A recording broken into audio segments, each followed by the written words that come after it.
కార్తీక పౌర్ణమి నాడు దీపం వెలిగిస్తే వెలిగించి వెళ్ళిపోకూడదు. కొవ్వొత్తితో అస్సలు వెలిగించకూడదు దీపాన్ని. ఎందుకంటే అది చచ్చిపోయిన జంతువు యొక్క కొవ్వుతో తయారు చేయబడుతుంది. వెంటనే ఆ దీపం అపవిత్రం అవుతుంది. కాబట్టి కొవ్వొత్తులతో వెలిగించకూడదు, అగ్గిపుల్లతో వెలిగించకూడదు. కార్తీక పౌర్ణమి నాడు సుగంధమైనటువంటి దాంతో అంటే అగరుపుల్ల వెలిగించుకుని అగరపుల్లతో దీపాన్ని వెలిగించుకోవాలి. వెలిగించి వదిలేయకూడదు. దాంట్లోకి వెంటనే అక్షతలు తీసుకుని చేత్తో పట్టుకుని దామోదరమావాహయామి అని కానీ త్రయంబకమావాహయామి అని కానీ 2 మాటలలో ఏదో ఒకటి చెప్పాలి. అంటే దామోదరుణ్ణి కానీ త్రయంబకుణ్ణి కానీ దీపం మీదకి ఆహ్వానం చెయ్యాలి.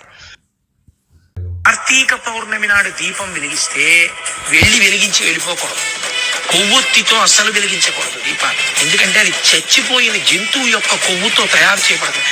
వెంటనే ఆ దీపం అపవిత్రం అవుతుంది.